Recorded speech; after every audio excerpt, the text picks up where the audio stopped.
Welcome back. Today we're going to go through the three main methods for finding volumes of integration. Let's get into it. The first method is called the disk method, and here's how it goes. So let's say I have a function, f, and I have the area of f between 2 points x is equal to a and x is equal to b.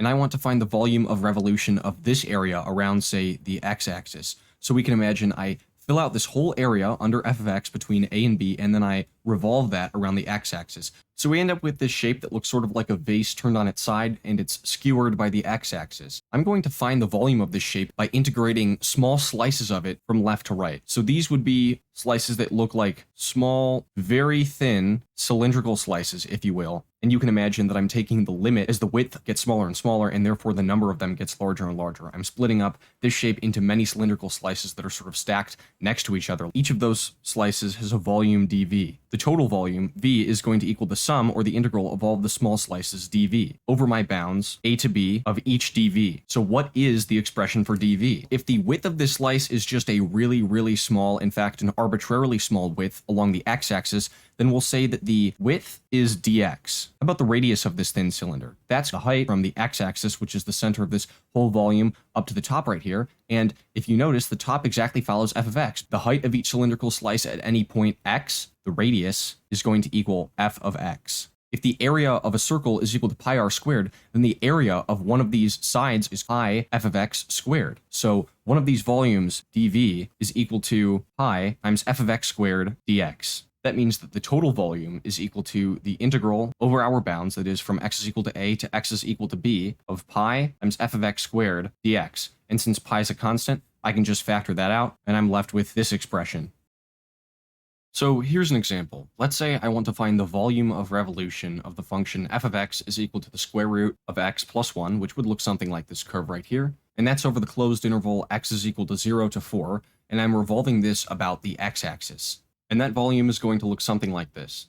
So why don't we just use the formula that we derived? The volume should equal pi times the integral over our bounds, which is from 0 to 4, of our function squared. And our function is the square root of x plus 1 squared dx. Let's simplify the integrand. The square root of x plus 1 squared is going to be x plus 2 square root of x plus 1. And now, since the antiderivative is a linear operator, I can just distribute it to each of these terms and evaluate the integral of each of them individually. So I would first take the integral of x, which is equal to 1/2 x squared, and then I would take the integral of 2 square root of x, which is the same thing as 2 times the integral of x to the 1/2, and that's equal to 4/3 x to the 3/2. And then I can take the integral of 1, which is just x. And then I can recombine these just by adding them together, and I can evaluate the bounds of the result that I get from integrating. The volume is equal to pi times 1/2 x squared plus 4/3 x to the 3/2 plus x, evaluated from 0 to 4. And that is equal to 68 pi over 3, our volume of revolution. Here we have another example. This time we'll be finding a volume of revolution about the y-axis. So we have the function f of x is equal to x cubed over the interval x is equal to 0 to x is equal to 2, but I'm revolving this about the y-axis. So there are two ways to interpret what this problem is asking for. It might be referring to the volume of revolution that I get from revolving this unshaded region about the y-axis, or it might be referring to the shaded region. I'm going to assume that this question is asking for the shaded region. So here's how we would do that. Right now we have y as a function of x. Y, or f of x, is equal to x cubed. What I need is x as a function of y, in which case we would have that x is equal to y to the 1/3 power. And now I need to change my bounds. So if I'm going from x is equal to 0 to x is equal to 2, what is that on the y-axis? So we use our first equation. Let's see. When x is equal to 0, y is equal to 0 cubed, which is just equal to 0. And when x is equal to 2, y is equal to 2 cubed, which is equal to 8. So our new interval is y goes from 0 to 8. So we can imagine reorienting this image that we have the x-axis as the vertical one and the y-axis as the horizontal one.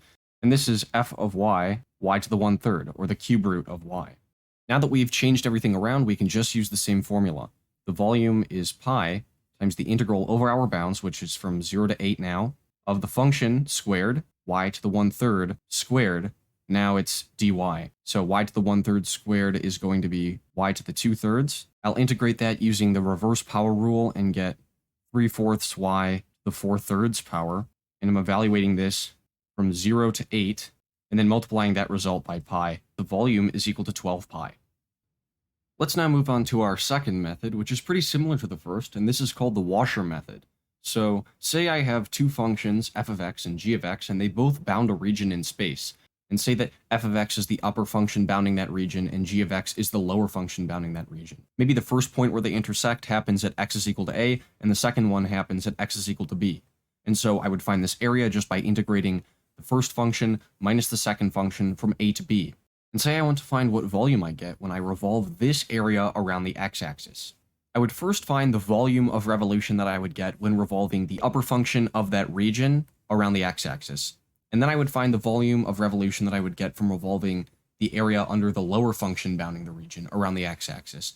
And so you can see I have two volumes right here. This one is clearly larger. It seems to be larger by about this amount, which is roughly the region that we had above that was bounded by the two functions. The upper function's volume of revolution minus the lower function's volume of revolution is the volume of revolution of the region between them. Using our formulas, this large volume is going to be I times the integral from a to b of f of x squared dx, and similarly, this one is going to be pi times the integral from a to b of g of x squared dx. And I'm subtracting the second volume from the first volume. So it's really pi times the quantity, the integral from a to b of f of x squared dx, minus the integral from a to b of g of x squared dx. But since the integral is a linear operator, distributing the integral to f of x squared and to g of x squared is the same thing as just integrating f of x squared minus g of x squared. So finally, I have that the volume of revolution of a region bounded by an upper function f of x and a lower function g of x is pi times the integral from a to b, where these are the x values where the two functions intersect and define the region, of f of x squared minus g of x squared dx. So here's an example of the washer method.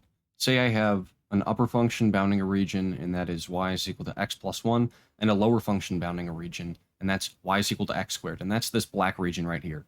You might be wondering about this portion to the left of the y-axis, and indeed, I could find the volume of integration of this entire black region, including this portion right here, but often questions will say something like, find the volume of revolution of the region bounded on the top by y is equal to x plus 1, on the bottom by y is equal to x squared, and on the left by the y-axis, or on the left by x is equal to 0. We'll only need to find one point of intersection between the functions defining the region, and that's this one right here. If I were doing the whole region, I would have to find this one too. So to find the right boundary of this interval, I just need to set the functions equal to one another, x squared is equal to x plus 1, and find out what x values make this true. Specifically, what's the positive x value that makes this true? There's a negative x value that makes that true, and that's this right over here for this intersection point. But I'm looking for this one. I solve this, and I find that the x value that works is 1 plus root 5 over 2. So I'm integrating from x is equal to 0 to x is equal to 1 plus root 5 over 2. And so this is what the volume integral would look like, of the upper function squared minus the lower function squared. And I can simplify my integrand all the way down to negative x to the fourth plus x squared plus 2x plus 1. And then I actually have to integrate this, negative 1/5 x to the fifth plus 1/3 x to the third plus x squared plus x. And I'm evaluating that over my bounds. And I multiply that by pi, and that's equal to my volume. And so the volume that I get is roughly 10.8. Finally, we can speak on the last method of integrating volumes, and this is called the shell method. Say I have this function f of x, and I'm interested in integrating or finding its volume of revolution around the y-axis. You might have noticed it would be kind of hard to do this using the disk method, because if I try to rewrite f of x as a function of y, it's going to be difficult, because if I imagine reorienting this image by rotating it 90 degrees counterclockwise, and I tried to think of this curve as a function, it would be hard because it would fail the vertical line test. This is where the shell method becomes useful. Ultimately, our volume of revolution is going to look something like this. It's going to have a similar looking portion on the left side, and it's going to be almost coming out of the screen like this with a circular base. And the top is going to go around as well. What if instead of integrating circular slices that went around the y-axis, I instead integrated cylindrical shells around the y-axis?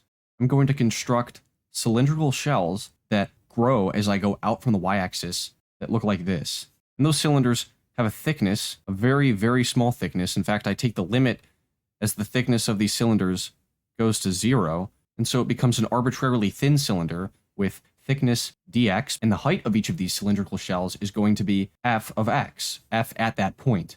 The radius of these cylinders is going to be the distance from the center, which is at the y-axis, out to where the cylindrical shell ends, and these are hollow cylindrical shells, and so that distance is going to be x. And if I want to find the volume of that cylindrical shell, I can almost imagine cutting this cylindrical shell at a certain point and unraveling it, and it almost becomes a very, very thin rectangular prism, in which case I would just find the volume by taking the base times the height. And the base is just going to be the length of one of these circular sides as I go around. That's the circumference of the circle, which is 2 pi r. Since r is x, it's 2 pi times x. And if I unravel the cylindrical shell, it'll look like a very thin rectangular sheet. It has thickness dx, height f of x, and base 2 pi x. And so the volume of this is just 2 pi x f of x dx.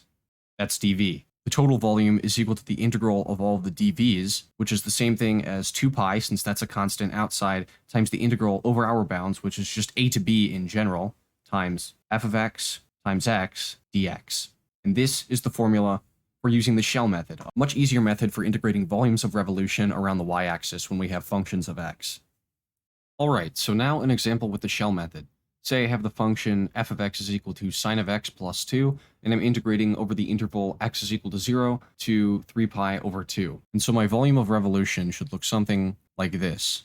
It has a circular base, and it's revolving around the y-axis. Again, the formula tells us that the volume should be 2 pi times the integral over our bounds of the function times x. So the volume is 2 pi times the integral from 0 to 3 pi over 2 times the function sine of x plus 2, then multiplied by x dx.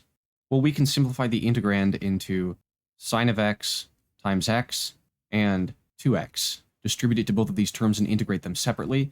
The integral of 2x is x squared, and the integral of sine of x times x, which you could find using integration by parts, and I have a video about that in case you're wondering how to do that, sine of x minus cosine of x times x. So the volume is evaluated from 0 to 3 pi over 2.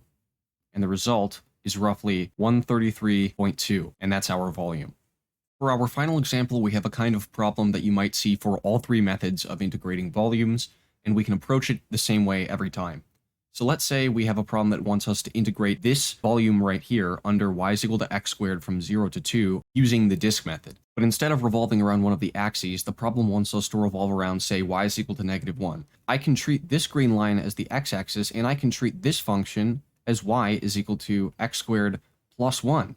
And then this line, which was originally the x-axis, I can call that y is equal to 1. I can imagine that I just shifted everything up 1 from the x-axis and integrate this using the washer method. My volume would be equal to pi times the integral from 0 to 2 of the upper function squared, which is x squared plus 1 squared, minus the lower function squared, which is 1 squared. I'm not going to run through this integral to the end because the other examples were similar, but I just wanted to show you the conceptual approach that you can take to solving problems like any of these when you have to revolve around a line that isn't one of the standard axes.